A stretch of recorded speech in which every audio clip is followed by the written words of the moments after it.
If you can see, there's some pink on the hood and no pink on the front bumper area. We're gonna change that today. I got some good news and I got some bad news. The good news, I am the bad news. And in this video, we continue the process of transforming my girlfriend's car by wrapping her front bumper. What's up, Cholito? How long you been wrapping this car? Painting and installing a front lip, and then also painting some of the interior trim pieces in Lisa Frankenstein, which is my girlfriend's 2006 Scion TC Barbie core build. It's not a race car, it's a Barbie car. But we're still working out the whole thing, but yeah, it's a Barbie core build, which is a thing we made up. The last time we talked about my girlfriend's car, we wrapped the hood in psychedelic pink vinyl. The next step in the project was always intended to be the front bumper, but due to an unfortunate situation with the raccoon, the front bumper needed to be replaced. And how do you decide when wrapping your car what area to wrap first? Simply, The area that's broken, you fix that first. basically what happened is there was a rogue raccoon crossing the street and it thought it could take on my girlfriend's car. It could not. Yeah.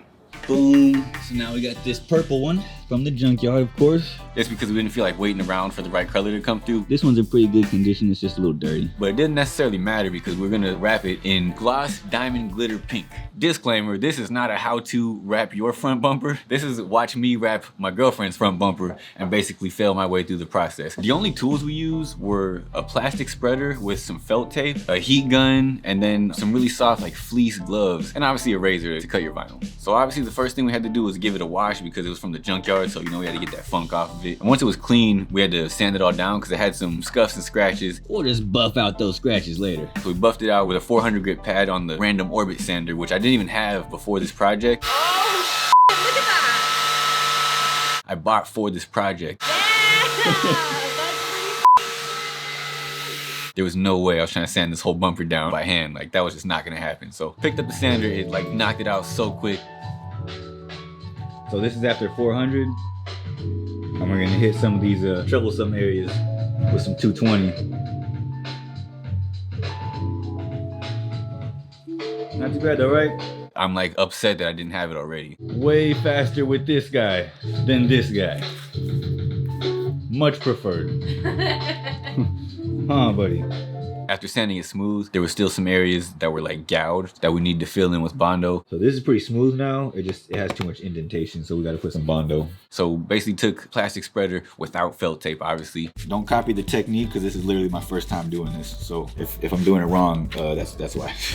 Hit the areas that needed it. And then once the Bondo was dry, we sanded it down 400 grit again. Once the Bondo and the bumper were decently smooth, we gave it a coat of primer to provide a better surface for the vinyl. Once that was dry, we took the original bumper off. So to take it off, there's these two. There's also one in the middle. So you got like 5 on the top of the bumper. There's one down below in the wheel wells. I have 6 on the bottom of the bumper.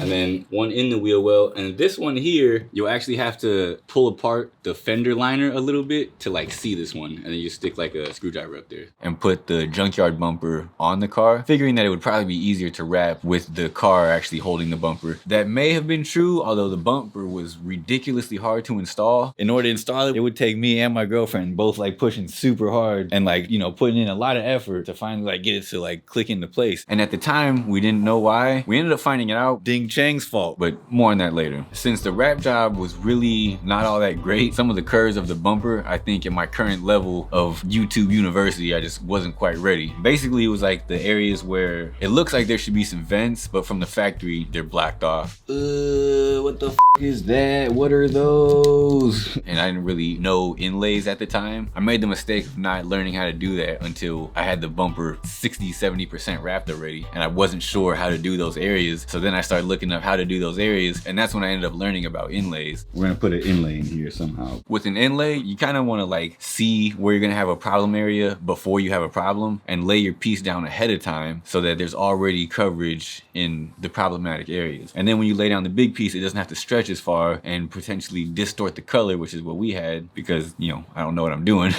Once I finally finished laying my inlays and whatnot, got the bumper installed, it was cool. Even though the wrap has only been on the hood for a couple months, there's been some sun damage, so in an attempt to try to like protect it from that a little bit, once I accepted it for what it was, we sprayed it with some clear coat in an attempt to try to like provide some UV protection. I don't actually know 100% if that's how it works, but I guess we're gonna find out. I'm sure somebody will correct me when that's like the worst possible thing you can do or something. And of course, like everything else with this project, clear coat didn't go on exactly smooth. There were some streaks in it. So this is what we're trying to fix. Now you can actually see see where the spray can went.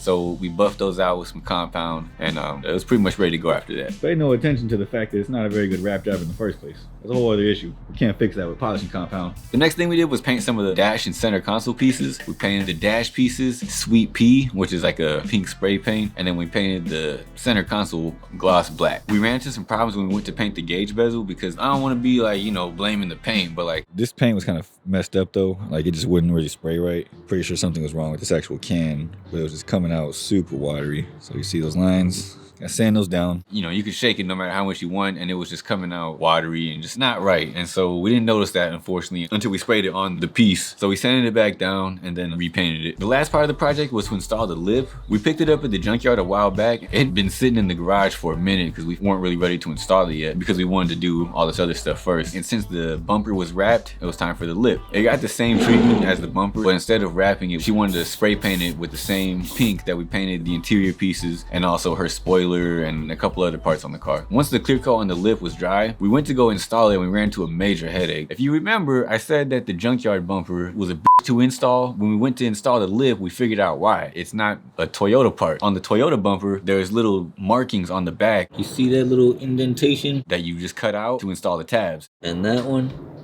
that one. So those are where you would drill the holes to install the lip. The Ding Chang bumper didn't have that. Tell me if you guys see a difference here. There was no markings on the back, so mainly over here, kind of right about here. I basically had to improvise how I was gonna measure and mark from one bumper to the other. I put the lip on the bumper as much as I could, and these are where the pieces lined up. That was definitely not something I was anticipating having to do. When we first got the lip, I looked up what I would need to do to install it, and it was like, okay, cool, there's markings on the back. Didn't even think to check at the junkyard when we got the bumper. Let me make sure this is official OEM Toyota part. Not even something we were concerned with. It's like, oh, this one looks cool.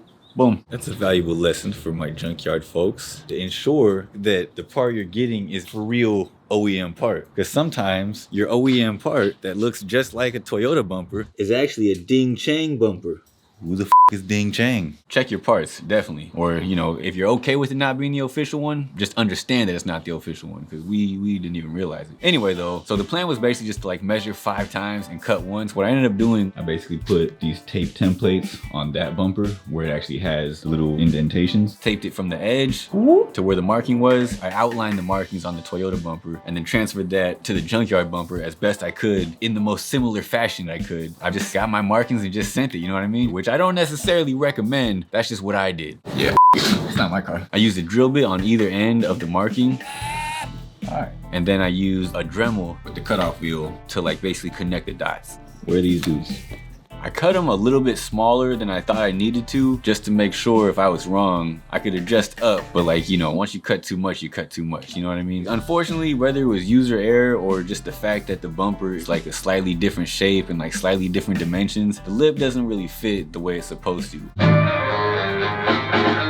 Since it's not the exact same contours and not the exact same shape, the markings didn't exactly transfer, and you know, the results were you know, they were what they were. If you look at any Scion TC that has the lip fits on the bumper really snug, really smooth, like really nice. Unfortunately, we just did not achieve that. There's a couple ways I could adjust it, but if I move the hole, you'll see the hole that it's in now. So unfortunately, that's just kind of where it's at. For the record, I'm not specifically blaming the Ding Chang bumper for why it doesn't fit good. However, I'm also definitely sure that the shape of the bumper is a contributing factor. I'm just saying. So again, this video was definitely more of a project update than a how-to. If you learn anything from this, it should be how not to. Don't make the mistakes I made. Because like honestly, the results are not something I'm happy with. My girlfriend kind of took the stance of it is what it is, let's just get the car going. But like, when that's your work, you know, you want it to be good, and there's like a bunch of things I would change. I got really lucky though with the fact that the lip covered up the ugliest mistakes. And I also got really lucky with the fact that the theme of the car is Lisa Frankenstein, so like, you know, she can be a little ugly.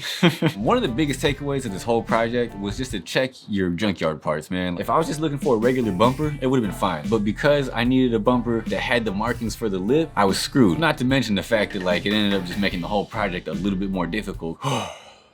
Anyway though, if you want to see the work as it happens, you want to dive a little deeper, you want to go behind the scenes, or maybe even you just want to catch some of my content in shorter doses, definitely check me out on Instagram and TikTok at DaBadNewz, DaBadNewz. I put out a lot more stuff on TikTok just because people ask questions and then I can respond with the video. It's very convenient. Coming up, my homie Victor's Mazda 3. We sound deadened the floor, put a layer of 80 mil sound deadening and then a layer of, I think, 115 mil closed cell foam on top of that. And then we also did the same for most of the trunk. He got some new seats, we installed those. He wrapped the center console and then painted the shifts around. Big project update on that one coming up pretty soon. If you can see behind me, these tail lights, these are actually Toyota Rumion tail lights. It's what the Scion XB was in Japan. I was at the junkyard one day and just randomly found these. Nobody had realized what they were, because who the f cares about Scion XBs like that, but I knew what they were, so you know, I had to get them. I also have an Oxito LED headlight review coming up. That's something a little different. And I've been going to the Team San Diego Baseheads monthly car meets. I go there, check out the builds, get demos. I got 1,000 keys of cut.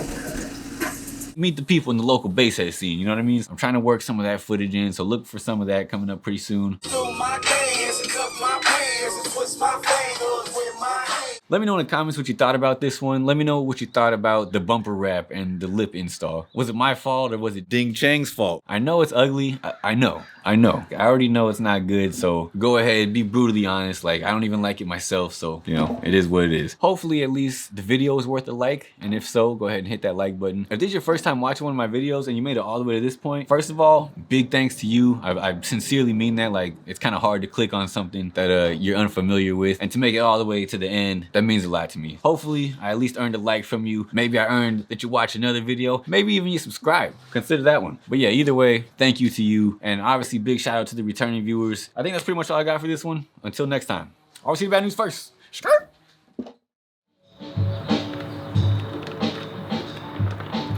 I mean, it's not perfect, but it's pretty good.